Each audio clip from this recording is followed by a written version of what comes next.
নমস্কার, সনাতন ধর্মকথা চ্যানেলে আপনাদের সবাইকে স্বাগত। আজ আলোচনা করব দেবী দুর্গার নাম। দুর্গা কিভাবে হলো?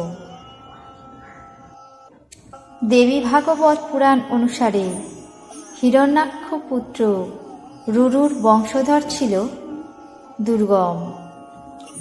সমুদ্র মন্থন চলাকালীন অসুরদের বঞ্চনা তথা তার পিতৃহত্যার প্রতিশোধ কামনায় দুর্গম ব্রহ্মার তপস্যা করে।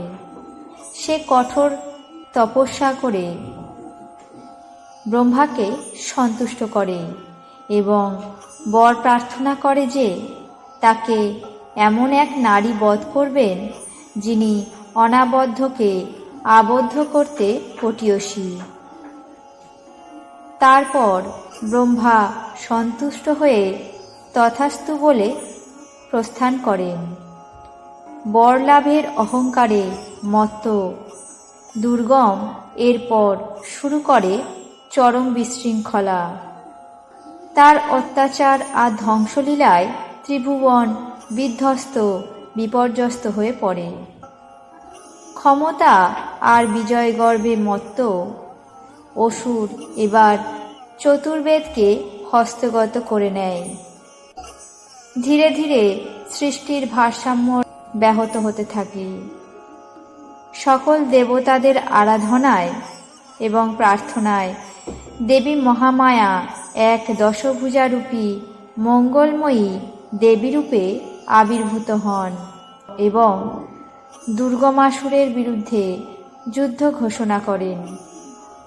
এরপর বিন্ধ্যাচলে 10 দিন ব্যাপী ঘোরতর যুদ্ধে দেবী ও তার অংশোদ্ভূতা গুহ্যকালী, ছিন্নমস্তা, ত্রিপুরা, ভৈরবী প্রভৃতি দেবীগণ দুর্গমাসুরের কোটি কোটি সৈন্যদেরকে নিধন করেন। এরপর দেবী দুর্গমাসুরকে সুতীক্ষ্ণ শূলের আঘাতে বধ করেন এবং চতুর্বেদ সহ সকল মন্ত্র ও শ্লোককে উদ্ধার করেন। দেবী তাই সর্বমন্ত্রময়ী, ক্ষমাশীল, পরমা জননী দেবী।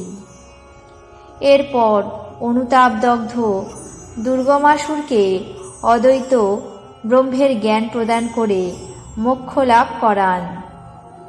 দেবী দুর্গা স্বয়ং সচ্চিদানন্দরূপী পরম ব্রহ্মস্বরূপা আদ্যাশক্তি মহামায়া। যে সময় বা কাল সৃষ্টিতে একমাত্র আবদ্ধ নয়, যে কাল চিরন্তন সত্য, সেই কালকে পিষ্ট করেন মহাকাল শিব, আর মহাকালকে পদতলে রেখেছেন দেবী মহামায়া, যিনি পরমা প্রকৃতি দেবী। দেবী ভিন্ন শিব কেবল জড়বস্তু। দেবীর শক্তিতেই ব্রহ্মা সৃজন করেন, বিষ্ণু পালন করেন এবং রুদ্র সংহার করেন। দুর্গমাসুরকে বধ করে দেবী দুর্গা নামে অভিহিত হন এবং মহিষাসুরমর্দিনী চণ্ডী দুর্গতিনাশিনী দুর্গাকে এক অভেদ্য মূর্তিকল্পে প্রতিষ্ঠা করেন দেবতারা। এই ছিল দুর্গা নামের আড়ালে থাকা কাহিনী। আপনাদের কেমন লাগলো তা অবশ্যই কমেন্ট বক্সে জানাবেন। চ্যানেলটিকে সাবস্ক্রাইব করবেন, লাইক করবেন, শেয়ার করবেন। ধন্যবাদ।